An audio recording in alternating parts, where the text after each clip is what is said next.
నమస్తే, నేను మీ దీప. Welcome to iSmart రాజా. ఈ రోజు మనతో ఉన్న guest Rajendra, the great Rajendra Kumar. Rajendra గారి యాక్టింగ్ అంటే తన నటనతో అందరినీ ఆకర్షించేలాగా చేస్తారు. పాత్ర ఏదైనా సరే తన వంతు తన స్టైల్లో దూసుకుపోతారు. ఇప్పుడు మన ముందున్న రాజేంద్ర గారితో మరిన్ని వివరాలు తనని అడిగి తెలుసుకుందాం. నమస్తే సార్. నమస్తే అండి. హాయ్ అండి. ఇస్మార్ట్ రాజా ప్రేక్షకులకి నమస్కారం. నేను మీకు తెలుసు, రాజేంద్ర ఆర్టిస్ట్ని. ఇస్మార్ట్ రాజా యూట్యూబ్ ఛానల్ని సబ్స్క్రైబ్ చేయండి, లైక్ చేయండి, కామెంట్ చేయండి. పక్కన ఒక గంట ఉంటుందండి, దాన్ని కూడా కొట్టేయండి. ఎందుకంటే మంచి మంచి వీడియోస్ పెట్టినప్పుడు మీకు నోటిఫికేషన్ వస్తుంది, వెంటనే చూసేయవచ్చు. మీ ఎంకరేజ్మెంట్ మాకు కావాలి. Thank you. చెప్పండి సార్, మీకు అంటే మీరు మాకెంతో తెలిసిన వ్యక్తి, ఎంతో పరిచయమైన వ్యక్తి అయినప్పటికీ కూడా మళ్ళొక్కసారి మీ మాటల్లో వినాలని ఉంది సార్. మీరేంటి, ఎక్కడి నుంచి వచ్చారు? మా ప్రేక్షకులకి కొత్త కొత్త వాళ్ళందరికీ తెలియాలి కాబట్టి. ఎక్కడి నుంచి వచ్చాను అంటే మాది యాక్చువల్గా వెస్ట్ గోదావరి, ఏలూరు. ఏలూరు అని చెప్పుకుంటమే కానీ నా చిన్నతనంలోనే మా ఫాదర్ ఆర్మీ ఆఫీసర్.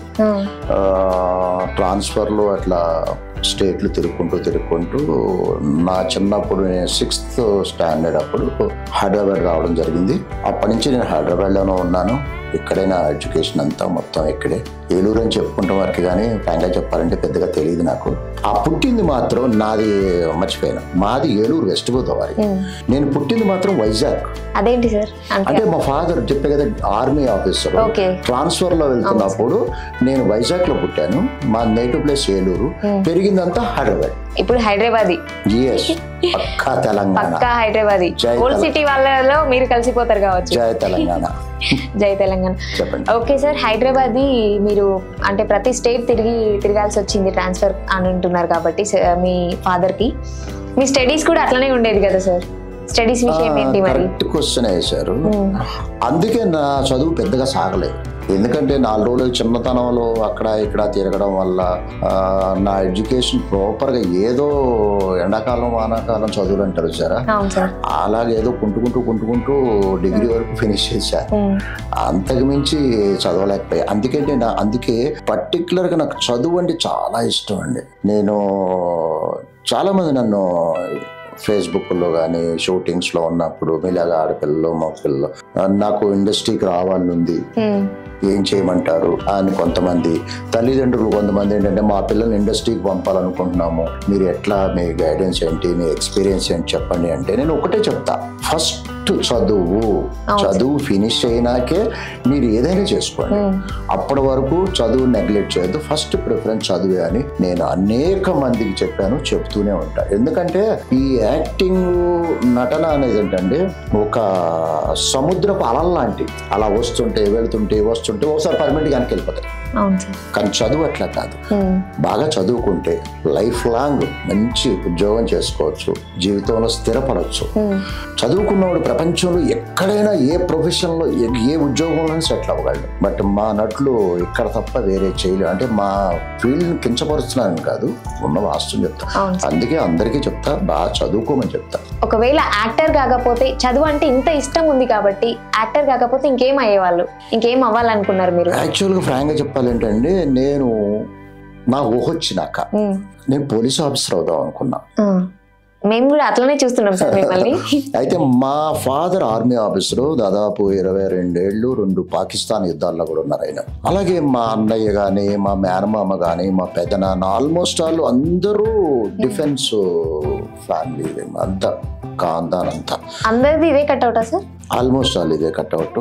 ఒక 5 ఇంచు నేనే ఉంటానేమో, గొప్ప కాదు, నిజమే అది.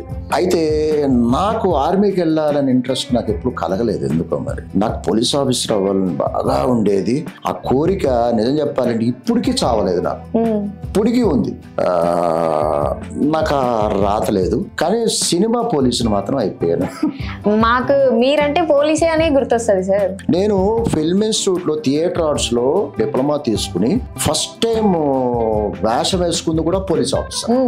ఆ రోజు నుంచి అంటే నేను ఇండస్ట్రీకి వచ్చి ఆల్మోస్ట్ వాళ్ళు 25 ఏళ్ళు నా జర్నీలో మీరు నమ్మరు, ప్రతిసారి నాకు ఒక క్యారెక్టర్ కంటిన్యూ అవుతూనే ఉంటుంది. ఇప్పుడు ఫర్ ఎగ్జాంపుల్ ఒక మూవీలో మీరు ఒక సినిమా తీసినారు, నన్ను పోలీస్ ఆఫీసర్గా చేశారు. ఇది అయిపోయే టైంలో ఇంకో పోలీస్ ఆఫీసర్ వచ్చేస్తుంది, అది అయిపోయే టైంలో ఇంకోటి వచ్చేస్తుంది. నేను చాలా సార్లు గమనించాను, దాదాపు 25 సంవత్సరాల నుంచి వస్తున్నాం.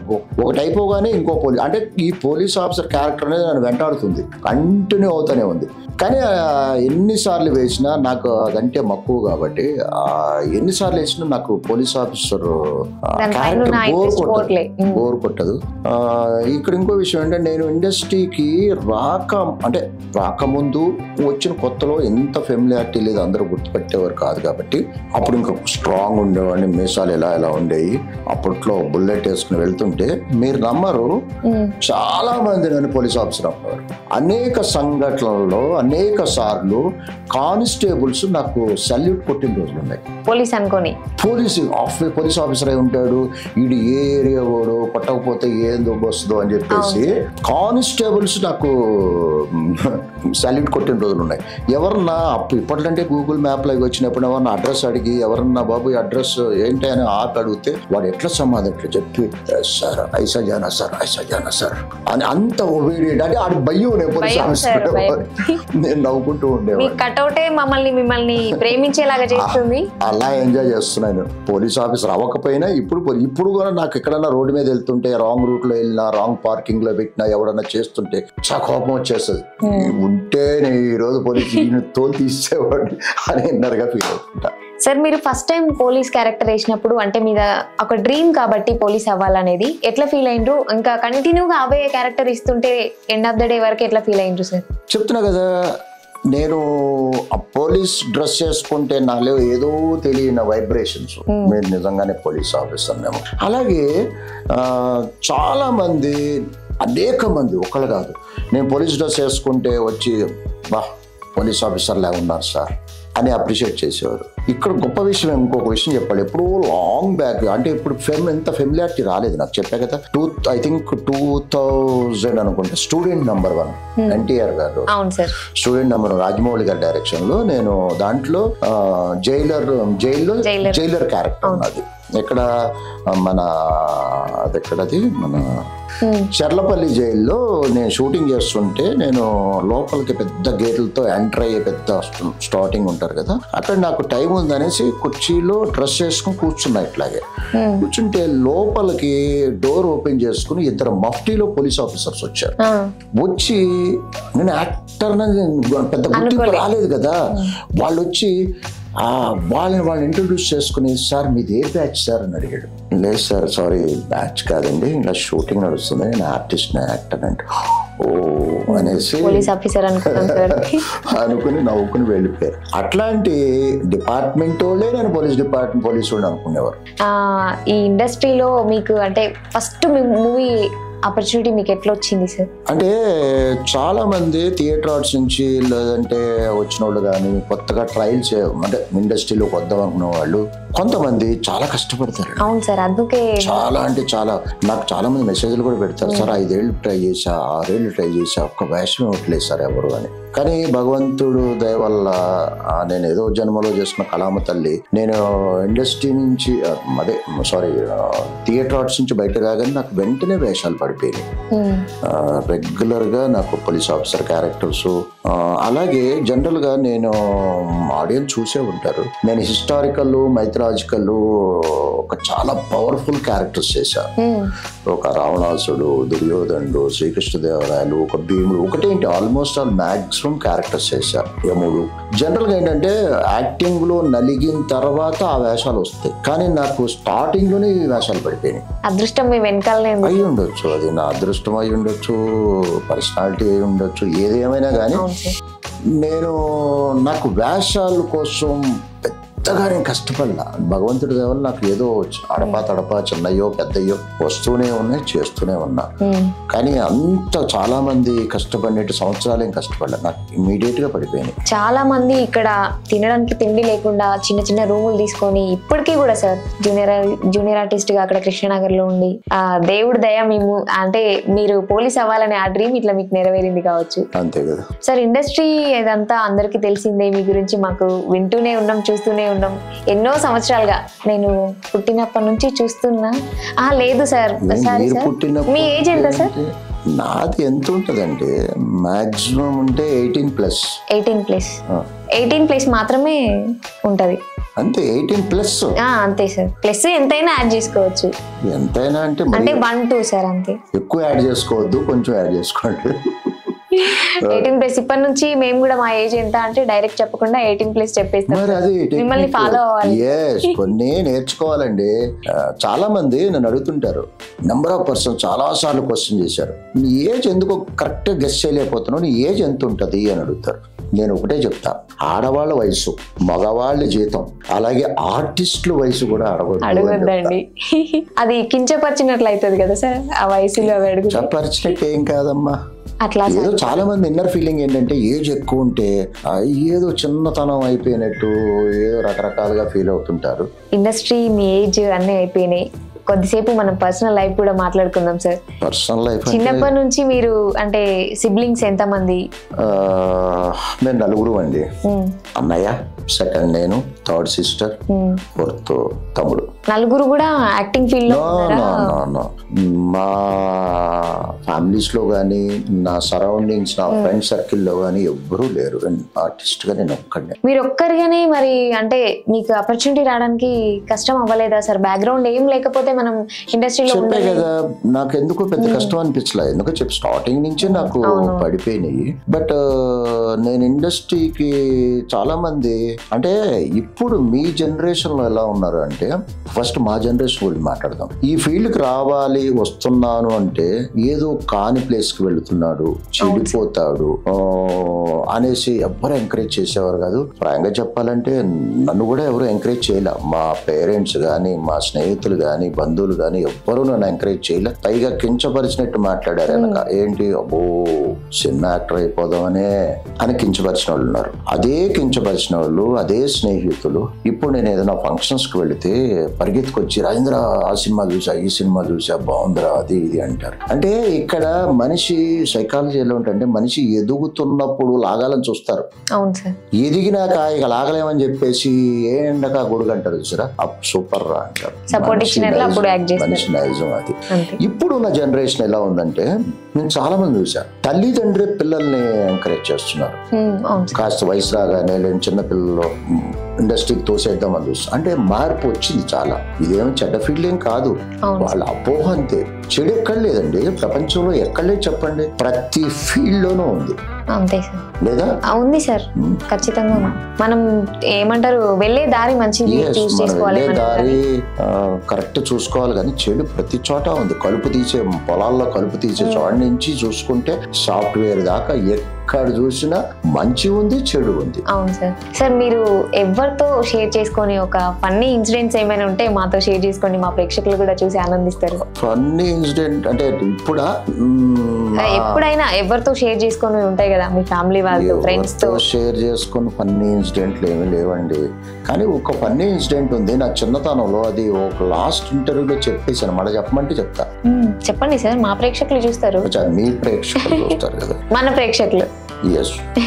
సరే, నేను చిన్నప్పుడు మా ఫాదరు చెప్పే కదా ట్రాన్స్ఫర్ లో ఉన్నప్పుడు కొంతకాలం నేను నాకు తెలిసి 4th 5th క్లాస్ అనుకుంటా, తాడేపల్లిగూడెం తర్వాత మా అక్క వాళ్ళ దగ్గర చదువుకున్నా. చిన్న వయసు.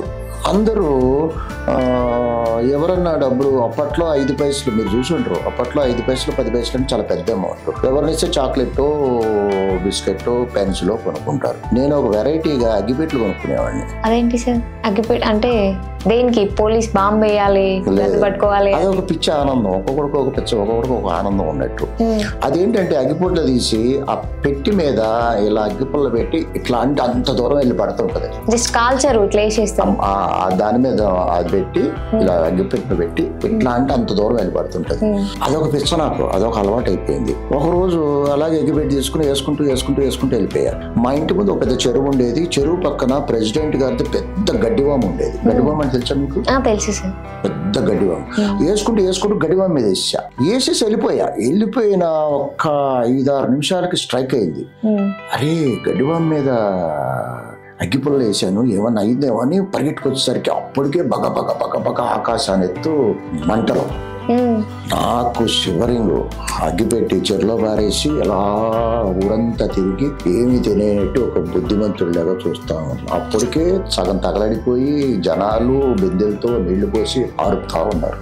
అంటే మీలో కనిపించిన ఒక హనుమంతుడు ఉన్నారు. హనుమంతుడు అంటే కోత. అది ఆ దెబ్బకి అగ్గిపెట్లు కొంటే మానేసా, బయటపడేసా. అదొక అంటే చిన్నతనంలో జరిగినవి కొన్ని మర్చిపోలేం కదా. అవును సార్. ఎప్పటికీ నేను మర్చిపోలేను.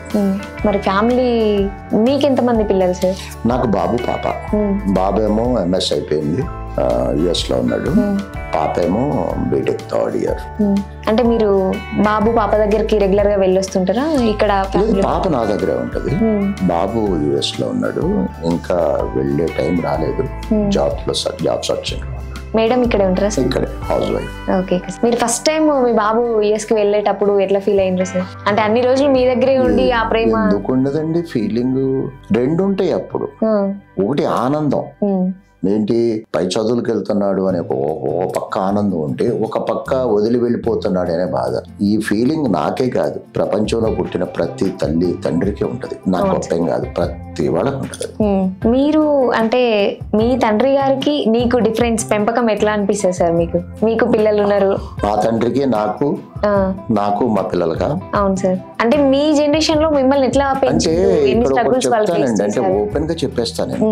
నా మనస్తత్వం ఏంటంటే దాచుకుని దాన్ని మేకప్ చేసి దాన్ని అందంగా చూపించను.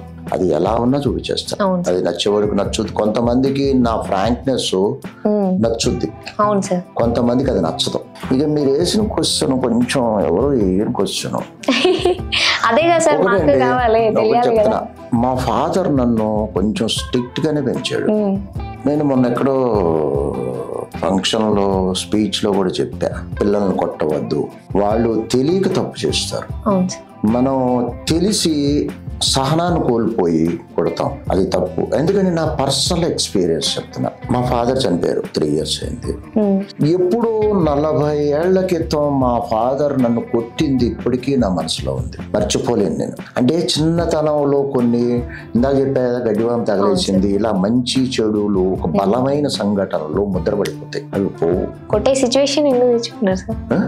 మీ ఫాదర్ మిమ్మల్ని కొట్టే సిచ్యువేషన్ ఎందుకు తెచ్చుకున్నారు? ఎందుకంటే నేను చదవలేదు, సరిగ్గా చదవలేదన్నో ఇంకోటో ఉంటుంది. సరే, అప్పట్లో నేను ఏదో తొంటరి పని చేసి ఉండొచ్చు, చదవకపోయి ఉండొచ్చు, ఇంకోటో ఉండొచ్చు. అప్పుడు నా వయసు ఎంత నాకు తెలిసి 9 ఏళ్ళు 10 ఏళ్ళు. ఆ 9-10 ఏళ్ల క్రితం నన్ను కొట్టింది సంఘటన ఇప్పటికీ నా మైండ్ లో ఉంది. మా ఫాదర్ కొట్టారు అని ముద్ర పడిపోతుంది. ఇప్పుడు మా ఫాదర్ తప్పు చేశారు అని ఇప్పుడు నేను పాయింట్అవుట్ చేసి, ఇప్పుడు నువ్వు సక్రమంగా ఉన్నావారా, నువ్వు కొన్ని ఎగ్జాంపులరీగా ఉన్నావా, నువ్వు గొప్ప పని చేశావా అంటే నేను తప్పు చేశాను. నేను చిన్నతనంలో మా బాబుని కొట్టేవాడిని. అది పెద్ద కారణాలు కాదు, సేమ్ ఇవే. చదవలేదనో, లేదంటే ఏదో తొంటరి పని చేశాడనో, టైంకి రాలేదనో కొట్టా, చాలాసార్లు కొట్టా, 5-6 సార్లు కొట్టా. ఇప్పుడు బాధపడుతుంటా నేను. మా ఫాదర్ 40 ఏళ్ల క్రితం 40-45 ఏళ్ళు కొట్టింది నాకు మైండ్ లో ఎలా కూర్చుని పోయిందో, అదే మా ఫాదర్ సహ్యం అంటే ఓపిక భరించలేకపోతే అదే ఓపిక నాలో కూడా నశించి, నేను చిన్నప్పుడు 3-4-5 సార్లు మా బాబుని, వాడు అంతే 9-10 సంవత్సరాల వయసు కొట్టేవాడు. అది ఇప్పుడు నేను ఈ మధ్య కాలంలో చాలా సార్లు తలుసుకొని బాధపడుతుంటా, ఎందుకు కొట్టాను వాడిని నేను. కొంచెం నువ్వు సహనం వహించవచ్చు కదా. నాలో నేను మాట్లాడుకుంటా, కొట్టాల్సిన అవసరం ఏంటి, వాడు చిన్నోడు, తెలియక తప్పు చేశాడు. అలాగే ఆ రోజు నేను చిన్నోడు, నేను తెలియక తప్పు చేశా, మా ఫాదర్ కొట్టాడు. అదే తప్పు మా ఫాదర్ చేసిన తప్పే నేను చేశాను. అందుకని ఒక్కొక్కసారి నన్ను నేను క్షమించుకోలేను, నన్ను నేను తిట్టుకుంటా బాగా, నాలో నేను మాట్లాడుకుంటా. అదే అనుకునేవాడిని, ఎందుకు కొట్టానని ఇప్పుడు బాధపడుతుంటాను. మా పాపను మాత్రం ఇంతవరకు పొరపాటును కూడా ఒక్క చెయ్యి వేసింది లేదు. పడతాను అప్పుడప్పుడు, తప్పు చేస్తాను అంతవరకే, కానీ మా కూతుర్ని మాత్రం ఇంతవరకు అసలు కొట్టింది అసలు లేదు లైఫ్ లో ఇంతవరకు. కాబట్టి నేను మొన్న ఈ మధ్య ఒక 2-3 స్టేజ్లో స్పీచ్ల్లో కూడా చెప్పా, దయచేసి పిల్లలను కొట్టవద్దు, వాళ్ళు తెలియక తప్పు చేస్తారు. తెలిస్తే చెయ్యరు కదా, నువ్వు తెలిసి తప్పు చేస్తున్నావు. ఏంటి తప్పు? కొడుతున్నావు అంటే నీకు తెలిసి తప్పు చేస్తున్నావు, వాళ్ళు తెలియక తప్పు చేశారు. కాబట్టి దయచేసి కొట్టొద్దు, ముద్రలో పడిపోతాయి అని నా పర్సనల్, ఇప్పుడు చెప్పిన పర్సనల్ ఎక్స్పీరియన్స్ చెప్పా. కాబట్టి ఇప్పుడు కూడా ఈ సందర్భంగా ప్రేక్షకులకు చెప్తున్నా, దయచేసి పిల్లల్ని పని కొట్టొద్దండి, కొంచెం ఓపిక పట్టండి. చెప్పే కదా, వాళ్ళు తెలియకే తప్పు చేస్తారు, తెలిసి ఎప్పుడూ తప్పు చేయరు. అది పిల్లల్లో కొంతమంది ఇలాగే 1-2 సార్లు కొడతారు, కొంతమంది అదే పనిగా కొడతారు. నేను కొన్ని వీడియోస్ లో చూస్తా, సాడిజం సైకోలాగా కొడుతుంటారు. ఓ మై గాడ్, అసలు వాటిని వీడియోస్ కూడా చూడలేను నేను. వాళ్ళ వర్క్ ప్రెషర్ అంతా ఇంకా సిచ్యువేషన్ లో తీసేస్తా ఉంటారు. వాళ్ళ ప్రెషరు, వాళ్ళ మూడ్ ఆఫ్ లో పిల్లల మీద ఎందుకు చూపించాలండి? చూపించకూడదు, తప్పది. కాబట్టి నేను చెప్పే కదా, నేను ఓపెన్ గా చెప్తాను, నేను తప్పు చేస్తే తప్పు చేసి అని చెప్తాను, తప్పు చేయకపోతే తప్పు చేయదు. అది ఆ రోజుల్లో నేను చెప్పే కదా, సహనం అంటే ఆ పేషెన్సీ కావాలి మనకి, ఆ ఓపిక కావాలి. ఆ ఓపిక నశించకూడదు తల్లిదండ్రులకి, అది నేను చెప్పేది అందరికి. ఈ 18+ రాజేంద్ర గారికి 18 కంటే ముందే ఎన్ని ప్రపోజల్స్ వచ్చినాయి సార్? ఫస్ట్ ప్రపోజల్ ఎవరిది? అయ్యి బాబాయ్, నాకు అసలు నా కట్అవుట్ నన్ను చూస్తేనే భయపడి వచ్చేవాడు. అప్పుడు ఇంకా స్ట్రాంగ్ ఉండేవాడు, చెప్పే కదా, మేసాలు ఎలా ఉండేవాడు, నన్ను చూస్తేనే పారిపోయేవాడు. పోలీస్ ఆఫీసర్ ని కూడా ప్రేమించే వాళ్ళు ఉంటారు కదా సార్? లేదు, నాకైతే తగలేదండి బాబు. ఇప్పుడు నాకు పోలీస్ ఆఫీసర్ అంటేనే ఇష్టం సార్. ఇప్పుడు నేను మ్యారేజ్ చేసుకుంటే ఒక IPS నో ఆ లెవెల్ కాకపోయినా కూడా ఒక SI నో CI నో చేసుకోవాలనుకుంటా. పెళ్లి చేసుకుంటాం, నాలాంటి అమ్మాయిలకు ఇష్టం ఉంటుంది. అప్పుడు అంతే, ఇప్పుడు స్టిల్ ఈ రోజు వరకు కూడా చాలా మంది నన్ను చూసి భయపడతారు. ఎందుకు భయపడతారు? నేను ఎవరైనా బెదిరించనే అంటే, ఒకట్లే నాది మ్యానుఫ్యాక్చరింగ్ డిఫెక్ట్ ఉంటుంది, నాకు ఫేస్ సీరియస్ గా ఉంటుంది. ఎవరితో క్లోజ్ అవుతే బాగా మూవ్ అవుతా, కానీ లేదంటే సీరియస్ గా నా పని నేను చూసుకుంటా ఫస్ట్. అందుకే అటు నుంచి చూసి అలా వెళ్ళిపోతారు, ఎవరి దగ్గర రారు, తొందరగా పలకరించడం. ఒక్కసారి క్లోజ్ అవుతే మాత్రం లొకేషన్ లో ఎక్కడున్నాడు రాజధాని ఎత్తుక్కుని వచ్చి నా పక్కన కూర్చుంటాడు. అది మాత్రం ఖచ్చితం. నేనేంటి అర్థం చేసుకున్న వాళ్ళు నన్ను వదలరండి, ఖచ్చితంగా. ఇదేదో కొటేషన్ కాదు, మీరు చూసే సోషల్ మీడియాలో కొటేషన్ కాదు. నేనేంటో తెలిసినప్పుడు వాళ్ళు నన్ను వదులుకోరు. నన్ను పూర్తిగా అర్థం చేసుకోలేని వాళ్ళు అనుకుంటారు రకరకాల పేర్లు. పొగర వీడికి, కళ్ళు నెత్తికెక్కిపోయినాయి, పెద్ద సైకో, శాడిస్టు, ఈ పేర్లన్నీ నాకు పెడుతుంటారు. రాముడు దేవుడు అంతటి వాడే అందరికీ నచ్చడు, గాంధీయే అందరికీ నచ్చడు. నేను అందరికీ నచ్చాలని రూల్ ఏం లేదు కదా, నన్ను నచ్చేవాళ్ళే నచ్చుతారు. ప్రపోజల్స్ ఎలాగో చెప్పలేదు. లేదండి, నిజం చెప్తున్నా. అదేంట్లో దాటేయాల్సి నన్ను చూసి భయపడేవారు అందరూ. నాకు అలాంటివి ఏం లేవు. మీరు ఇస్తారు కదా సార్ అట్లీస్ట్ లవ్ లెటర్, చిన్న మెసేజ్లు అప్పుడు నోకియా ఫోన్ లో. ఇక్కడ ఒక విషయం ఉందండి, ఎంత రౌడీ షీటర్, ఎంత గొప్ప వీడైనా గానీ ఒక స్త్రీకి భయపడతారు, తెలుసా మీకు? ఒక స్త్రీని ప్రేమిస్తారు కూడా కదా సార్? ప్రేమిస్తారు, ఒక స్త్రీని కాదు, చాలా మంది. కవికి అలాంటి ఏమో లేదండి, అలాంటి తప్పుడు పనులు అన్నాం.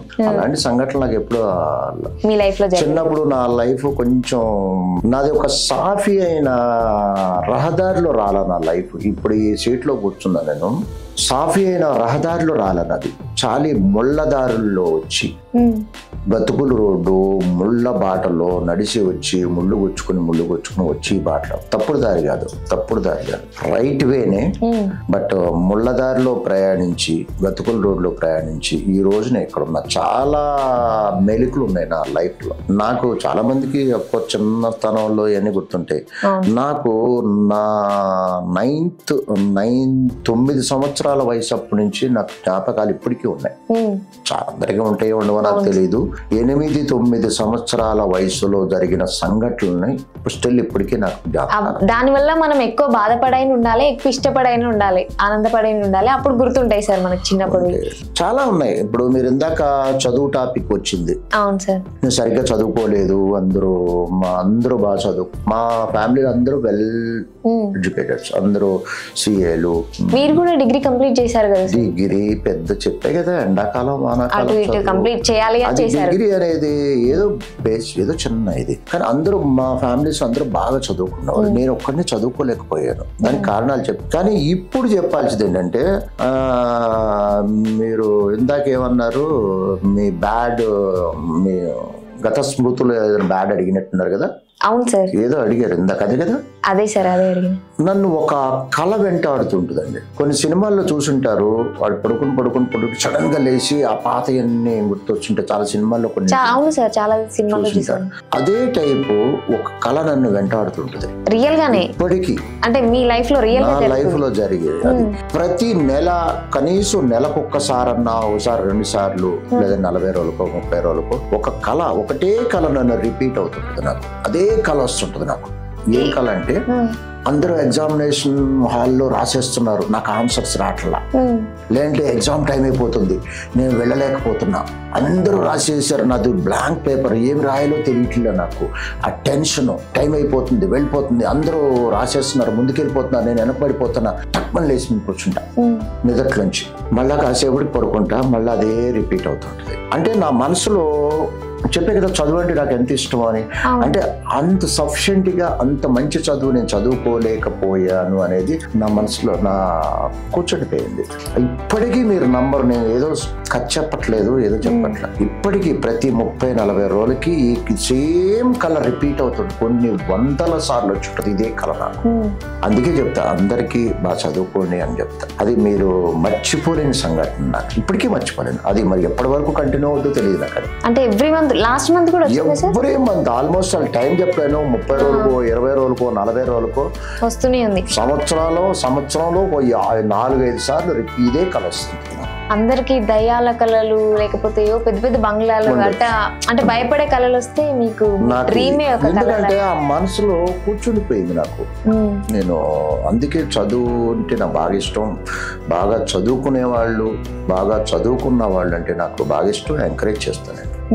సార్, మీరు చాలా సినిమాలు చేశారు, మీకు ఇన్ని సినిమాలలో చాలా మంది పరిచయం అవుతుంటారు కదా, మీకు బాగా ఇష్టమైన వ్యక్తి, ఒక ఫ్యామిలీ మెంబర్ లాగా మీరు అనుకున్న వ్యక్తి ఎవరు సార్? సినిమా ఇండస్ట్రీలో సార్ ఫ్యామిలీ మెంబర్ గా అంత హార్ట్ టచ్ అయిన వాళ్ళు ఎవరు లేరండి ఇండస్ట్రీలో. అందరూ హలో అంటే, ఇండస్ట్రీలో ఎలా ఉంటాయంటే స్నేహాలు, డైరెక్షన్ డిపార్ట్మెంట్ కానీ ఆర్టిస్టులు కానీ పర్మనెంట్ శత్రుత్వాలు ఉండవు, పర్మనెంట్ స్నేహాలు ఉండవు. కలిసినప్పుడు హలో హాయ్, హలో హాయ్ ఉన్నారు, స్నేహితులు ఉన్నారు, లేరని కాట్లా. బట్ అంత మనసుకు టచ్ అయిన వాళ్ళు లేరు. నా మనసుకు టచ్ అయిన వాళ్ళు నాకు 40 ఏళ్ళు, అంటే 40 ఏళ్ల క్రితం నా ఫ్రెండ్ ఒకడు, గ్యాప్ 40 ఏళ్ళు వచ్చింది. నన్ను ఎక్కడో టీవీలో చూసి, సినిమాల్లో చూసి, అదే టీవీలో ఇంకో రాజేంద్ర వీడు అనేసి ఎవరి ద్వారా నెంబర్ సేకరించి నాకు కాల్ చేయడం జరిగింది. ఫోన్లో మాట్లాడుకున్నాం. 40 ఏళ్ళు అసలు చూసుకోవాలా. అంటే అప్పటికి వాడికి పెళ్ళావులా, నాకు పెళ్ళాడు, టీనేజ్. తర్వాత చెప్పొచ్చో చెప్పకూడదో తెలియదు. నాకు నా లైఫ్ లో నాకు అండగా నిలబడిన ఏకైక వ్యక్తి అతని పేరు ఆంజనేయ ప్రసాద్. ఒక విధంగా చెప్పాలంటే నాకు దేవుళ్ళు అంటాడు. 100%. నేను నా కంఠంలో ప్రాణం ఉండగా వాడిని మర్చిపోను. అసలు ఈ జనరేషన్ లో ఫ్రెండ్ గురించి ఇంతగా చెప్తున్నారంటే మేము అర్థం చేసుకోగలుగుతున్నాం సార్. మీ ఎట్లాంటి వాడిని తలుచుకుంటే నాకు ఇది ఆనంద బాష్పాలు. ఇటువంటి వాళ్ళు కూడా ఉంటారా? ఇంత మన ఎప్పుడో ఆడుకున్న స్టేజ్లో పెళ్లిళ్ళు గాల, టీనేజ్ కుర్రోళ్ళు కొట్టుకునే వాళ్ళం, తిట్టుకునే వాళ్ళం. వాడు 40 ఏళ్ల తర్వాత నాకు కలిసి చాలా హెల్ప్ చేశాడు. నీకు నేనున్నారా అన్నాడు. నువ్వు అర్ధరాత్రి ఫోన్ చేయి, నీకు ఏ కావాలి చెప్పు, ఏ విషయంలో అయినా, డబ్బులైనా, ఇంకోటైనా నేనున్నానని మర్చిపోవద్దు. అర్ధరాత్రి ఫోన్ చేసినా నీకు 10 నిమిషాల్లో, గంటలో నీ ముందు ఏదైనా ఉంటది అని నాకు అంత భరోసా ఇచ్చి, నాకు అండగా ఉండి, చెప్పే కదా నా కంఠంలో ప్రాణం ఉండగా వాడిని మర్చిపోతూ అంటూ, రే నిన్ను అసలు మర్చిపోను, నా కంఠంలో ప్రాణం ఉండగా చెప్తున్నా, నిన్ను మర్చిపోను. నన్ను చాలా మంది మోసం చేశారు. వాడు మాత్రం చెప్పినా కదా, వాడిని నేను చెప్పా, నా ప్రాణం ఉండగా మర్చిపోను, మర్చిపోతే నేను మనిషిని కాదు, పశువుని. మర్చిపోయే ప్రసక్తే లేదు. అంత చెప్పకూడదు, నాకంత స్ట్రాంగ్. నేను అనుకునేవాడిని, అమ్మ నాకు అందరే ప్రాణ స్నేహితులు ఉన్నారు, పెద్ద చెప్పుకుంటారు, ఇదే సొల్లులే అనుకునేవాడిని. లేదు, వాడు వచ్చినాక నాకు అర్థమైంది, ప్రాణ స్నేహితులు ఉంటారు, ఆదుకునే వాళ్ళు ఉంటారు, హెల్ప్ చేసే వాళ్ళు ఉంటారు అనుకుని, రే నిన్ను చూసి నాకు తెలిసిందిరా.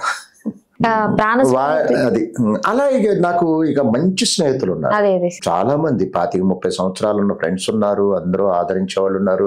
చెప్పే కదా, అర్థమైన వాడికి నేను అర్థం అవుతా, అర్థం కానివాడికి అస్సలు అర్థం కాదు. నేను వీడేంట్రా బాబు అనుకుంటారు, అర్థమైన వాడికి అర్థం అవుతుంది. మన అంటే మిమ్మల్ని చూస్తూ పక్క నుండి చూస్తే మిమ్మల్ని మాత్రం ఎవరు వదులుకోరు సార్ అనుకుంటున్నా మరి నేను. అంతే సార్, మేము ఉన్నాం కదా ఇప్పుడు. ఫస్ట్ మీ కట్అవుట్ చూసి మేము కూడా భయపడతాం. డెఫినెట్ గా అందరూ భయపడతారు సార్. మిమ్మల్ని చూస్తే అందరూ భయపడతారు, ఎవరు దగ్గరికే రారు మాట్లాడడానికి కూడా అని ఇంత కోపిస్ట్ అని అంటున్నారు కదా. మరి ఇంత కోపిస్టి ఇండస్ట్రీలో ఇన్ని రోజులు ఇన్ని మూవీస్ చేస్తున్నారు కదా, ఎవరితో ఏ గొడవలు జరగలేదా మీకు? ఏ చేదు అనుభవాలు లేవా? అంటే గొడవలు ఉంటాయమ్మా, చిన్న చిన్న గొడవలు మనస్పర్ధలు అయిపోతుంటాయి. కానీ మాక్సిమం నేను నా ప్రొఫెషన్ లో కొంచెం సహనమే పాటిస్తా. బట్ నా కోపం కూడా ప్రదర్శిస్తుంటా అప్పుడప్పుడు. అంటే సెట్స్ లోనే నేను కోపం ప్రదర్శిస్తాను. కానీ కొట్టడం అంటూ ఏం జరగలేదు. కానీ ఒక్క ఇన్సిడెంట్ మాత్రం జరిగింది. అది నేను శ్రీకృష్ణదేవరాయలు హీరోగా చేశా మూవీ. హంపీలో షూటింగ్. ఇలాగే అంతా ఆర్టిస్టులు కూర్చున్నారు. పాపం అంటే శ్రీనివాస్ రెడ్డి అని ఆర్టిస్ట్ చనిపోయాడు పాపం. అతను నా హైట్ స్ట్రాంగ్ ఉండేవాడు. ఏదో మాట్లాడుతుంటే కొన్ని బూతు మాటలు మాట్లాడితే నాకెందుకు బూతు మాటలు ఇష్టం ఉండదు. 10 మందిలో ఏదో ఒకళ్ళు సరదాగా 1-2 ఇసరొచ్చు, కానీ కంటిన్యూగా మాట్లాడుతుంటే నేను ఖండించే మాట్లాడుకో అలాంటి. అక్కడ ఏదో అన్నాడు, ఇంకేదో నీకెందుకురా అన్నాడు. అప్పుడు బీపీ రేజ్ అయింది. పక్కన ఎలాంటి కుర్చీ ఉంటే లేపి కుర్చీ తీసి కొట్టబోయేసరికి అక్కడ ప్రొడ్యూసర్ గారు వాళ్ళంతా కవికి అక్కడ పక్కనే ఉన్నారు. వాళ్ళంతా పరిగెత్తుకొచ్చి వదిలి లాక్కెళ్ళిపోయారు అటు ఇటు. అదొక్కటే కొట్టబోయాను, కొట్టలేదు. బట్ అంత కోపం వచ్చింది, అంతకంటే ఏం లేదు. పెద్దగా ఉండదు కాబట్టి కోపాన్ని ప్రదర్శిస్తుంటా. అంటే ఒరిజినల్ బుద్ధి పోదు కదా. సార్, దేవుడి పైన మీకు ఎంతవరకు నమ్మకం ఉంది సార్? దేవుడి మీద నమ్మకం అంటే అండి ఒక్కొక్కరికి ఒక్కొక్క అభిప్రాయాలు ఉండొచ్చు. నా విషయానికి వస్తే దేవుడు ఉన్నాడా లేడా అన్న మీరు క్వశ్చన్కి, ఉన్నాడో లేడో నాకు తెలియదు. నాకు బాధ వచ్చినప్పుడు దేవుణ్ణి ప్రార్థిస్తా. అలానే గుళ్ళు గోపురాలు పెద్దగా తిరగను. అందరూ నా బంధుమిత్రులు అందరూ బాగుండాలని కోరుకుంటుంటా. నాకు ఏదైనా సమస్య వచ్చినప్పుడు దేవుని దండం పెట్టుకుంటా. ఆ సమస్య తీరనప్పుడు నాకు డౌట్ వస్తుంది, అసలు దేవుడు ఉన్నాడా, ఎందుకు తీర్చడు అని ఒక్కొక్కసారి నాలో నేనే ప్రశ్నించుకుంటా. అప్పుడప్పుడు దేవుడితో మాట్లాడుతుంటా, కానీ ఆయన నాతో మాట్లాడటం. అంటే మీరు దేవుడికి ఫోన్ చేస్తారా? డైరెక్ట్ మాట్లాడుతుంటా, కానీ ఆయనే నాతో మాట్లాడటం. నా మాటలు పట్టించుకోవట్లేదు.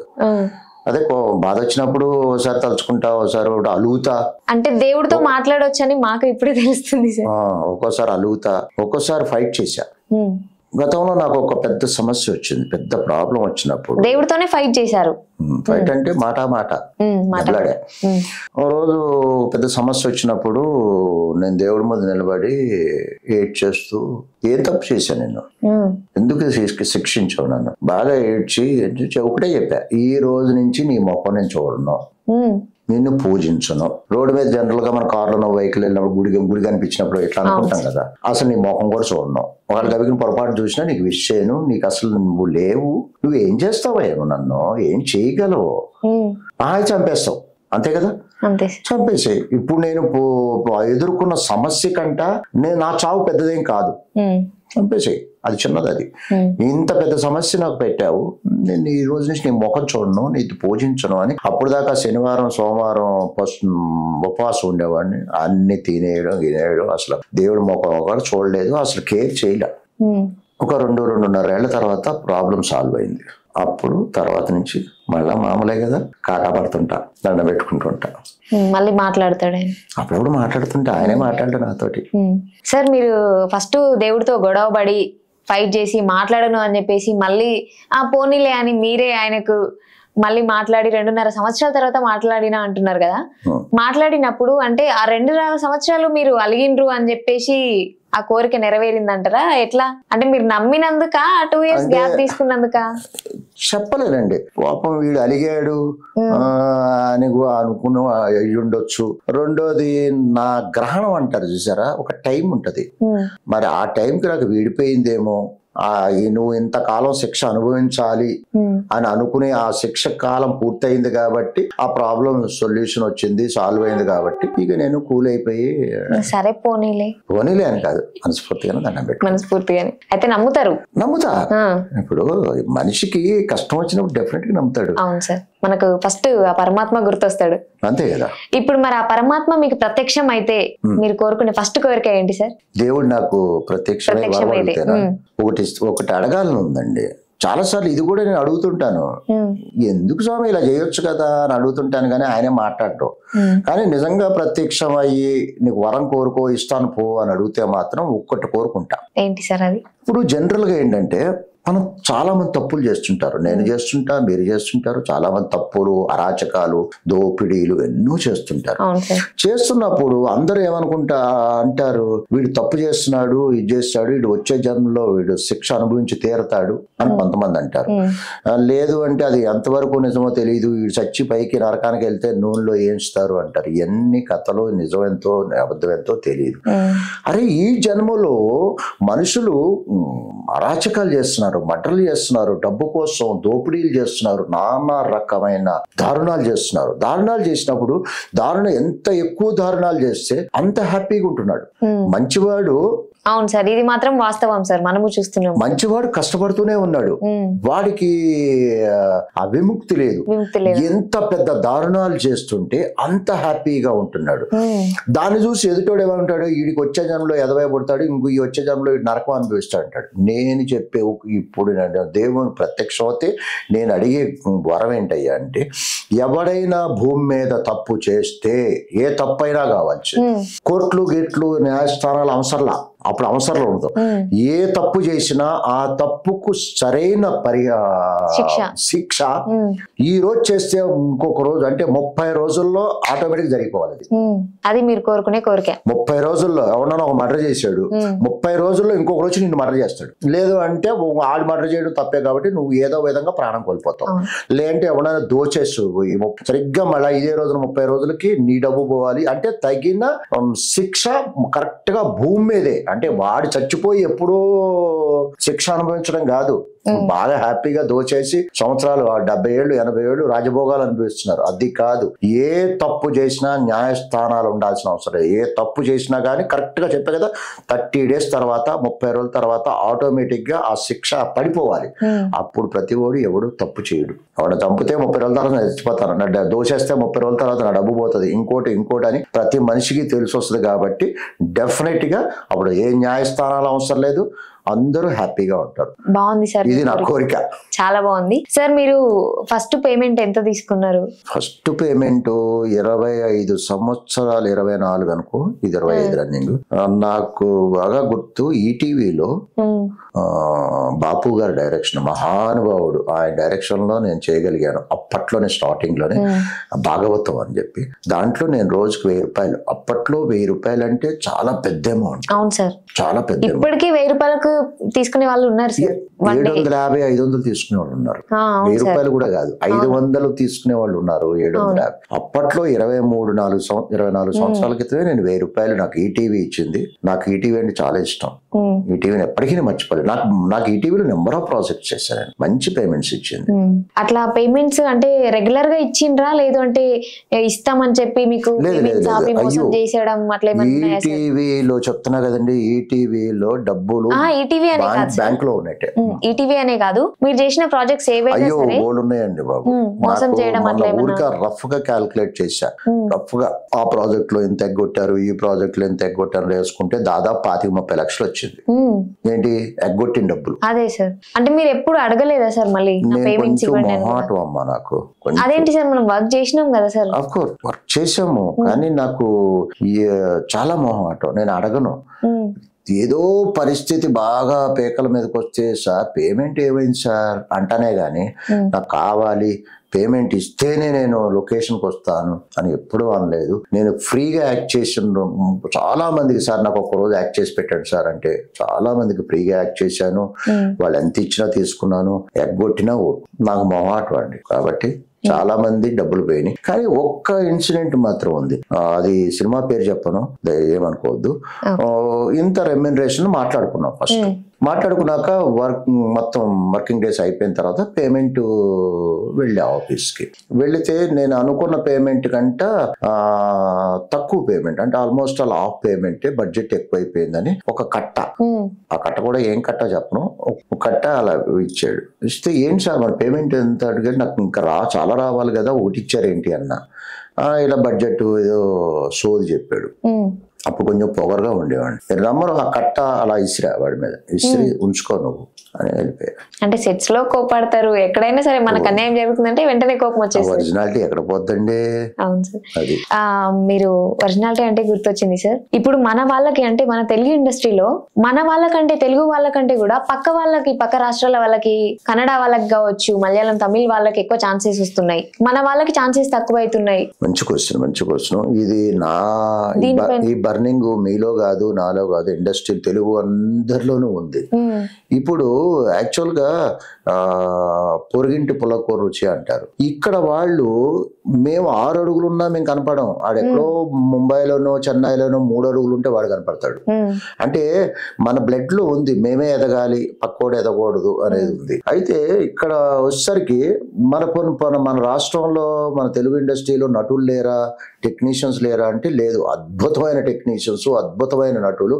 మనం పుట్టక ముందే, నేను ఇండస్ట్రీకి రాకముందు ఎప్పుడో ఒక పాతాళ వైరి 30-40 ఏళ్ల క్రితమే అద్భుతమైన కళాఖండాలు, అద్భుతమైన నటులు ఉన్నారు అని నిరూపించారు మహానుభావులు. ఇప్పటికి కూడా చాలా అద్భుతమైన నటులు, టెక్నీషియన్స్ ఉన్నారు. కానీ మనం కనిపించట్లేదు వాళ్ళకి. ఎంతసేపు ఒక క్యారెక్టర్ ఉంటే పరరాష్ట్రానికి పోతున్నారు, కానీ ఇక్కడ లోకల్ గా ఎవరున్నారు వీళ్ళని ఎంకరేజ్ చేద్దాం అన్నారు. నేను చాలా మంది బాంబే ఆర్టిస్టులతో యాక్ట్ చేశా. ఒక పెద్ద బాంబే ఆర్టిస్టు విలన్ ఏమన్నాడంటే, నేను ఒక్క సినిమా కూడా చూడలేదు తెలుగులో చేసినాయి అన్నాడు. నావి కాదు, అతను యాక్ట్ చేసినాయి. అతను యాక్ట్ చేసినవి ఒక్క సినిమా కూడా ఆల్మోస్ట్ ఆల్ చూడలేదు, నేను చూడలేదు, యాక్ట్ చేసి వెళ్ళిపోవడమే అన్నాడు. చాలా బాధ అనిపించింది నాకు. అంతేగా సార్ మన ఇండస్ట్రీని ఏంటంటే ఇక్కడ ఇది కనీసం వాళ్ళు తెలుసుకోవాలి చాలా మంది. ఇప్పుడు దాని అర్థం ఏంటి, బాంబే వాడిని పెట్టుకుంటే అంటే వాళ్ళు ఏదో టెక్నికల్ ప్రాబ్లం ఏదో చెప్తారు, కొన్ని అక్కడ బిజినెస్ అవుతుంది, డబ్బింగ్ రైట్స్ వస్తాయి, రకరకాలు ఏదో చెప్తారు. ఓకే, నీ సినిమా బాగుంటే ఎక్కడైనా డబ్బింగ్ రైట్స్ వస్తాయి, ఎక్కడైనా ఆడుతుంది. ఇప్పుడు ఈ మధ్యకాలంలో ఒక మామూలు సినిమా హనుమాన్ ఎంత సూపర్ డూపర్ హిట్ అయిన అన్ని ఇండస్ట్రీ 25 crores అయితే వాళ్ళకి వచ్చింది 250+ crores. ఎంత అదే అన్నా మొత్తం రికార్డ్స్ తిరగరాస్తుంది. సినిమా బాగుంటే మన పక్కింటి కుర్రోని పెట్టినా చూస్తారండి. అంతేగాని నువ్వు ఎక్కడి నుంచో తీసుకొచ్చి హాలీవుడ్ ని తీసుకొచ్చినా సినిమా బాగోకపోతే ఎవ్వరూ చూడరు. ఇప్పుడున్న పెద్ద సూపర్ స్టార్లు, మెగా స్టార్లు, పెద్ద పెద్ద హై స్టార్లు అందరూ సినిమాలు ఫ్లాప్ అవుతున్నాయి. మరి ఎందుకు ఫ్లాప్ అవుతున్నాయి? మరి వాళ్ళ ముఖం చూసి ఆడేయచ్చు కదా, అవసరం లేదండి. ప్రేక్షకుడికి వాడి పెట్టే డబ్బులకి ఎంటర్టైన్మెంట్ దొరకాలి. ఈ ఫ్యాన్స్ ఈ పెద్ద పెద్ద సినిమాలు అండి 2 రోజులు 3 రోజులు 4 రోజులు ఆడిస్తాయి, ఫ్యాన్స్ ఆడిస్తారు. దాని తర్వాత ఆడియన్స్ ఆడించాల్సిందే.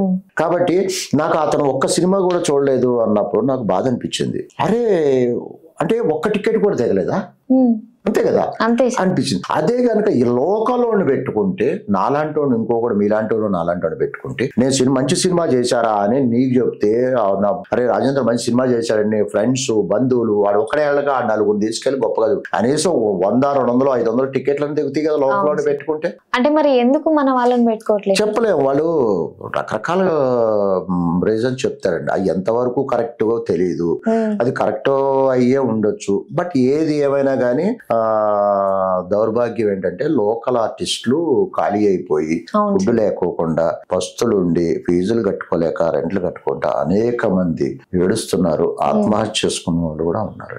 కానీ ఈ సందర్భం కనీసం ప్రొడ్యూసర్స్ తెలుసుకోవాలండి. అరే లోకల్ వాళ్ళు పెట్టుకుందాం, కొన్ని ఒక పర్టికులర్ ఎక్స్ట్రాడినరీ క్యారెక్టర్ ఉంది అనుకోండి, ఫిగర్ కావాలనుకోండి, పోయి వాళ్ళని తెచ్చుకున్నా పర్లా. అప్పుడు ప్రతి సినిమాకి వాళ్ళే అది జరుగుతుంది. ఒక్కొక్కసారి నేనేమనుకుంటానంటే, సరే నా రాత బాగాలేదులే, పోనీలే, వాళ్ళు ఎందుకు నిందించుకోవాలి, నా టైం బాగాలేదు అని నేను అనుకుంటా ఉంటాను. ఏదేమైనా కానీ తెలుగు వాళ్ళు ఎంకరేజ్ చేస్తే బాగుంటుందని నా ఉద్దేశం. అంటే తెలుగు వాళ్ళు అమ్మాయిల విషయంలో అయితే ఇంతకుముందు అయితే పేరెంట్స్ పంపకపోయేవాళ్ళు సార్. మన సినిమా ఇండస్ట్రీ అంటే కొంచెం భయపడే వాళ్ళు మన సాంప్రదాయాల ప్రకారం. కానీ ఇప్పుడు పంపిస్తున్నారు. అయినా సరే కొంచెం అంటే చాలా ఇంటర్వ్యూస్ లో చూసాము మనము, కమిట్మెంట్స్ అడగడం అట్లాంటివి చేస్తారు మన ఇండస్ట్రీలో అని ఉంది. మన తెలుగు అమ్మాయిలు ఇవ్వరు, వేరే వాళ్ళు అయితే ఇస్తారు అనే టాక్ అయితే ఉంది. కాబట్టి అట్లేమైనా మన వాళ్ళని తీసుకోకపోవడమా, వాళ్ళనే ఏమండి నేను ఇందాక చెప్పాను, మంచి చెడు అనేది ప్రపంచం నలుమూలలా పాకి ఉంది. మంచి ఉంది, చెడు ఉంది. ఇప్పుడు కమిట్మెంట్ రకరకాలు అంటున్నారు. ఇప్పుడు అంటే అవి నిజంగానే ఉంటాయా సార్ ఇండస్ట్రీలో? మన ఇండస్ట్రీ అదే చెప్తున్నా, కమిట్మెంట్స్ అనేవి ప్రతి చోట ఉన్నాయండి. కాకపోతే ఇది గ్లామర్ ఫీల్డ్, ఇది కొంచెం పబ్లిక్ ఫిగర్స్ కాబట్టి తొందరగా బయటకు అవుట్ అయినాయి. ప్రతి చోట ఉందండి ప్రపంచంలో. చెప్పే కదా ఇందాక, కలుపు తీస్తారు తెలుసా? కలుపు అంటే తెలుసు కదా, పొలాల్లో కలుపు తీసి అక్కడ ఉంటది, సాఫ్ట్వేర్ లో ఉంటది, ఉద్యోగాల్లో ఉంటాయి, హాస్పిటల్స్. ఎక్కడ లేదు ప్రపంచంలో ఒక్క స్త్రీని ఆశించేవాళ్ళు, కోరుకునేవాళ్ళు, బలవంతంగానో మభ్యపెట్టో ఇంకోటో లొంగపరచుకో అని ఫీల్డ్ ఏది ఉందో నాకు చెప్పండి. ఒక్క ఫీల్డ్ చూపించండి. ఒక్క ఏరియా చెప్పండి. ప్రపంచంలో నలుమూలలా ఉంది ఇది. మరి అక్కడ వాళ్ళకి లేని అవి బయటికి రాలా. చెప్పాక ఇది పబ్లిక్ ఫిగర్స్ కాబట్టి ఎంతసేపు మేము ఉన్నారు కాబట్టి మా మీద దుమ్మేస్తున్నారు. కానీ రెండు ఉన్నాయండి. నేను లేదు అని అంటలేదు, ఉంది అంటలేదు. 5 ఏళ్ళు సమానంగా లేవు. అట్లాగే ప్రతి చోట మంచి చెడు ఉంది. మంచి ఎంచుకునేవాడు మంచి ఎంచుకుంటారు, చెడు ఎంచుకునేవాడు చెడు. ఓకే సార్, మీ గురించి మీ వ్యక్తిగతంగా అయినా కావచ్చు, ఇండస్ట్రీ గురించి అయినా కావచ్చు, ఇంత టైం మాకు ఇచ్చి మా ప్రేక్షకులందరికీ మీ గురించి తెలిసేలా చేసినందుకు ధన్యవాదాలు సార్. థ్యాంక్ యూ అండి. అలాగే నా గురించి నా మనసులో మాటలో నేను చెప్పొద్దు అనుకున్నా బయటకు లాగేసింది ఆవిడ. అందుకే కదా సార్ మేము ఉన్నది. చెప్పే కదా, నేను మంచున్నా చెడున్నా నా తప్పున్నా ఒప్పుకుంటా. నేను తప్పు చేశాను ఒప్పుకుంటా. కాబట్టి చూడండి, ట్రాఫిక్ రూల్స్ పాటించండి. ఓవర్ స్పీడ్ వెళ్ళొద్దు. 40-50 స్పీడ్ వెళ్ళిన వాళ్ళకి, 100 అబోవ్ వెళ్ళిన వాళ్ళకి మహా అయితే అరగంట 40 నిమిషాలే డిఫరెన్స్ వస్తుంది. అంతకంటే ఎక్కువ డిఫరెన్స్ రాదు. గంటలు రోజులు రావు. స్లోగా వెళ్ళండి, హెల్మెట్ పెట్టుకోండి, సీట్ బెల్ట్ పెట్టుకోండి. ఏదైనా తేడా వస్తే పుట్టుకుని వెళ్ళిపోతావు, లేదా కాలో చేయకపోతుంది. కానీ నీ మీద ఆధారపడిన వాళ్ళు, నీ తల్లిదండ్రులు అవ్వచ్చు, పిల్లలు అవ్వచ్చు, ఇంకోళ్ళు అవ్వడు, శిక్ష నీకు కాదు, శిక్ష వాళ్ళకి వేసినట్టు. కాబట్టి దయచేసి ట్రాఫిక్ రూల్స్ పాటించండి. అన్నీ నేను చెప్తాను. All the best. Take care. Thank you. God bless you. నమస్తే అండి.